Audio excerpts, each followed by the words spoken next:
Hello friends, welcome back to TreasureCrafts. ഇന്ന് നമ്മൾ washable ആയിട്ടുള്ള ഫാബ്രിക് കവേർഡ് ബോക്സ് ആണ് ചെയ്യുന്നത്. അതിന് നമ്മൾ ഒരു സാധാരണ ബോക്സ് എടുത്തു. അത്യാവശ്യം വലിപ്പമുള്ള ഒരു ബോക്സിൽ അതിൻ്റെ ഫ്ലാപ്സ് കട്ട് ചെയ്തതിന് ശേഷം അതൊരു മാസ്കിംഗ് ടേപ്പ് യൂസ് ചെയ്യുകയാണെങ്കിൽ കുറച്ചുകൂടി നല്ലതാണ്. ഒരു ടേപ്പ് വെച്ച് അതിൻ്റെ സൈഡ്സ് നമ്മൾ ഒന്ന് ഒട്ടിച്ചെടുക്കുന്നുണ്ട്. കബേർഡ്സിലൊക്കെ തുണികൾ നല്ല ഓർഗനൈസ്ഡ് ആയിട്ട് വയ്ക്കാൻ വേണ്ടി വളരെ യൂസ്ഫുൾ ആയിട്ടുള്ളൊരു ബോക്സാണിത്. അപ്പോൾ ഇതിൻ്റെ കവറ് വാഷബിൾ ആണ്. 6 ഇഞ്ച് നീളവും 3 ഇഞ്ച് വീതിയുമുള്ള ഒരു ഫാബ്രിക് ഇതിന് വേണ്ടി കട്ട് ചെയ്തു. ഹാൻഡിലിൻ്റെ ആണ് ഇത്. വീതി കുറഞ്ഞ സൈഡിൻ്റെ ഫാബ്രിക്കാണിത്. പുറത്തുള്ള ഡിസൈന് ഈ ഫ്ലവേഴ്സിൻ്റെതും അകത്തുള്ളത് സ്ട്രൈപ്സിൻ്റെ ഡിസൈനുമാണ്. ഇതിൻ്റെ ആക്ച്വൽ മെഷറിൻ്റെ 1 ഇഞ്ച് എക്സ്ട്രാ ലെങ്ത്തും 1 ഇഞ്ച് എക്സ്ട്രാ വിഡ്ത്തും വെച്ചിട്ടാണ് കട്ട് ചെയ്തേക്കുന്നത്. ഇത് വീതി കൂടിയ സൈഡിൻ്റെ തുണിയാണ്. ഇത് സെയിം ടൈപ്പിൽ. അപ്പോൾ നമ്മൾ ഹാൻഡിലിനുള്ള തുണി നല്ല വശം ഉള്ളിലാക്കിയിട്ട് അതിൻ്റെ അരിക് അടിച്ചു കൊടുക്കുക. ഈ ഫാബ്രിക് കവർ നമുക്ക് കൈവച്ചും തയ്ക്കാവുന്നതാണ്. പക്ഷേ സൂയിങ് മെഷീൻ വെച്ച് തയ്ച്ചു കഴിഞ്ഞാൽ കുറച്ചുകൂടി അതിൻ്റെ ഫിനിഷിങ്ങിന് നല്ലതാണ്. ഞാനിവിടെ ഒരു പഴയ പില്ലോ കവറാണ് യൂസ് ചെയ്തേക്കുന്നത്. നമ്മുടെ ഫാബ്രിക്കിന് മാച്ച് ചെയ്യുന്ന കുറച്ചും കൂടി ഡാർക്കായിട്ടുള്ളൊരു തുണിയാണ് ഞാൻ ഇതിൻ്റെ ഹാൻഡിലിന് വേണ്ടി എടുക്കുന്നത്. മുഴുവൻ തയ്ച്ചതിന് ശേഷം നമ്മൾ അതിൻ്റെ ആ സീംസ് അതൊന്ന് നേരെ വെച്ചിട്ട് അതൊന്ന് അയൺ ചെയ്തെടുക്കുന്നുണ്ട്. അപ്പോൾ അതിൻ്റെ ഫൈനലിൻ്റെ ഫിനിഷിങ്ങിന് നല്ലതാണ് അങ്ങനെ ചെയ്യുന്നത്. ഇപ്പോൾ ഇത് ഇൻസൈഡ് ഔട്ട് ആക്കാൻ, നല്ല വശം പുറത്താക്കാൻ വേണ്ടിയിട്ട് ഞാനൊരു പിന്ന് കുത്തിയിട്ട് അതിൻ്റെ ഇടയിൽ കൂടെ ഇത് ഈ രീതിയിൽ ഇങ്ങനെ ഈസിലി പുറത്തെടുക്കാവുന്നതാണ്. ഇതിന് ശേഷം ആ തയ്യൽ ഭാഗം പുറകിൽ വരുന്ന രീതിയിൽ അതൊരു വശത്തിൻ്റെ നടുക്ക് വരുന്ന രീതിയിൽ അതൊന്നുകൂടി അയൺ ചെയ്തെടുക്കുന്നുണ്ട്.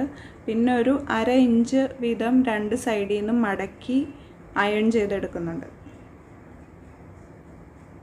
ഇത് നമുക്ക് അവിടെ ഇനി ആ തുണിയിൽ തയ്ച്ച് വെക്കാനുള്ളതാണ് ഹാൻഡിൽ.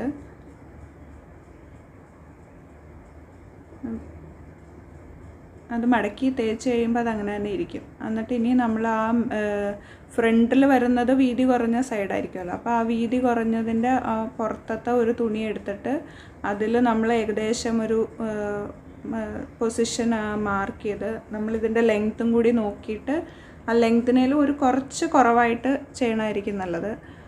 എന്നിട്ട് അത് മാർക്ക് ചെയ്ത് പിന്ന് ചെയ്യാവുന്നതാണ്. പിന്ന് ചെയ്തതിന് ശേഷം നമുക്കത് തയ്ക്കാം. നമ്മുടെ പുറത്ത് വരുന്ന തുണിയുടെ നല്ല സൈഡ്സ് ചേർത്ത് വെച്ചിട്ട് നമ്മൾ തുന്നുകയാണ്. ഒരെണ്ണം വീതിയുള്ളത് വെച്ചിട്ട് പിന്നെ ഒരെണ്ണം വീതി കുറഞ്ഞത് അങ്ങനെ. അപ്പം മുന്നിലത്തതും കൂടി നമ്മൾ അതിലോട്ട് ചേർത്തു. ഇതേ രീതിയിൽ 4 പീസസും നമ്മൾ അതുപോലെ തയ്ച്ചെടുക്കുന്നുണ്ട്. അതിനുശേഷം നമ്മൾ അവസാനം അത് ജോയിൻ ചെയ്യും. അതൊരു വട്ടം എത്തുന്ന രീതിയിൽ അതിങ്ങനെ ജോയിൻ ചെയ്യും. അപ്പം ഓരോന്നും തയ്ച്ചതിന് ശേഷം നമുക്ക് അതിൻ്റെ സീംസ് ഒന്ന് അയൺ ചെയ്തെടുത്ത് കഴിയുമ്പോൾ അതിന് ഫിനിഷിങ് നല്ലതാണ്. അപ്പോൾ ഇതാണ് അങ്ങനെ മുഴുവനായിട്ട് തയ്ച്ചത്. പുറത്തത്തെ തുണിയുടെ സെയിം മെഷറിൽ തന്നെയാണ് നമ്മൾ അകത്തത്തെ തുണിയും എടുക്കുന്നത്. അപ്പം പുറത്തത്തെ തുണി ചെയ്ത് അതേ രീതിയിൽ തന്നെ ഇതുപോലെ ഇങ്ങനെ വട്ടത്തിൽ നമ്മളത് തയ്ച്ചെടുക്കുന്നു. നമ്മൾ ആ ബോക്സിൻ്റെ ബേസിൻ്റെ മെഷറിലും തുണി കട്ട് ചെയ്തെടുത്തിട്ടുണ്ടായിരുന്നു. അതും ഓരോ ഇഞ്ച് വീതം നീളവും വീതിയും കൂടുതലായിട്ട് എടുത്തിട്ടുണ്ട്. ഈ ബേസ് നമ്മൾ ആ വട്ടം പോലെ ഉണ്ടാക്കിയ ആ സൈഡിൻ്റെ ഇതിലോട്ട് നമ്മൾ സ്റ്റിച്ച് ചെയ്ത് ചേർക്കുകയാണ് ചെയ്യണത്. അതിനു വേണ്ടി നമ്മൾ ഇതിൻ്റെ സൈഡിൻ്റെ റൈറ്റ്സ് നല്ല വശവും ബേസിൻ്റെ നല്ല വശവും കൂടി ഒരുമിച്ച് വെച്ചിട്ട് പിന്ന് ചെയ്തെടുക്കുകയാണ്. അപ്പോൾ അതിൻ്റെ വീതി കുറഞ്ഞ വശവും അതുപോലെ അത് കറക്റ്റാക്കിയിട്ട് പിന്ന് ചെയ്തെടുക്കുന്നു.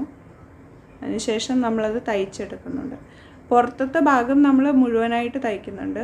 അകത്തത്തെ ഭാഗത്തിൽ തയ്ക്കുമ്പോൾ നമ്മൾ കുറച്ച് ഭാഗം വിട്ടിട്ടാണ് ചെയ്യണേ. അത് ഞാൻ കാണിച്ചു തരാം. ഇത് ഇങ്ങനെയാണ് പുറത്തത്തെ ഇതിൻ്റെ തുണി. ഇത് നമ്മൾ അങ്ങനെ തയ്ച്ചെടുത്തു.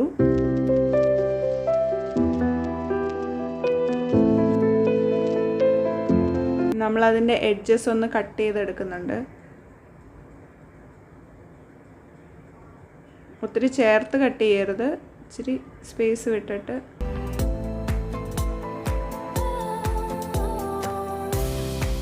ഇത് നമ്മൾ അകത്ത് വരുന്ന തുണി അതും അതുപോലെ പിന്ന് ചെയ്തെടുത്തു.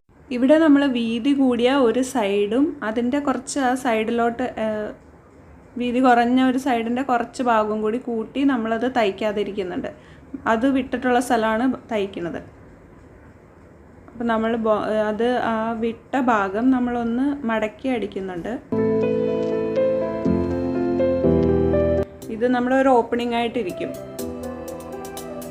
ഇത് അകത്ത് ആയിട്ട് വരുന്ന ഒരു ഓപ്പണിംഗ് ആണ്. അപ്പോൾ നമ്മൾ പുറത്തത്തെ ഫാബ്രിക്കിൻ്റെ നല്ല സൈഡും അകത്തത്തെ ഫാബ്രിക്കിൻ്റെ നല്ല സൈഡും കൂടി ഒരുമിച്ച് വെച്ച് ഇനി അതും പിന്ന് ചെയ്തെടുക്കുന്നു.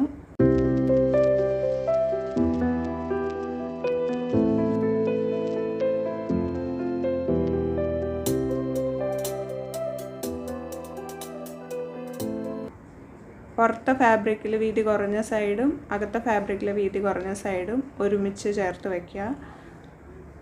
ഇതുപോലെ പിന്ന് ചെയ്തിട്ട് അത് മുഴുവനായിട്ട് നമ്മൾ അടിച്ചു കൊടുക്കുന്നുണ്ട്. അപ്പോൾ നമ്മുടെ ഓപ്പണിംഗ് അവിടെ വേറൊരു സൈഡിലായിട്ട് വരുന്നുണ്ട്, അകത്തായിട്ട് അരികടിച്ച ഒരു ഓപ്പണിംഗ് അല്ലേ നമുക്ക്. ഇങ്ങനെയാണ് ഇത് ഇരിക്കുന്നത്. നമ്മളത് മുഴുവൻ തയ്ച്ചെടുത്തു.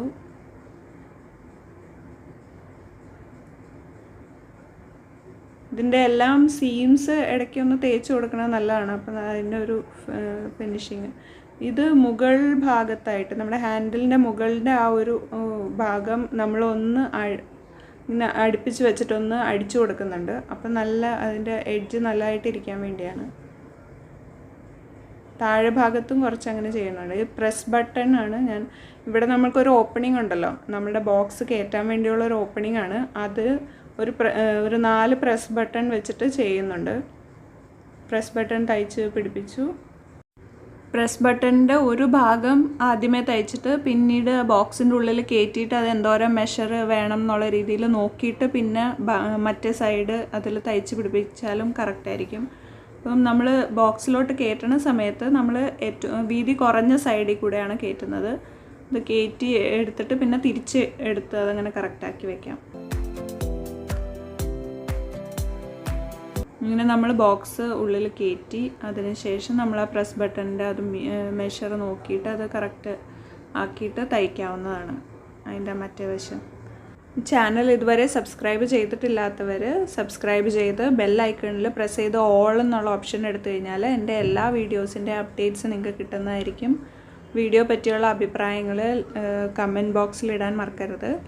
ലൈക്ക് ചെയ്യുക, ഫ്രണ്ട്സുമായിട്ട് ഷെയർ ചെയ്യുക. Thank you for watching.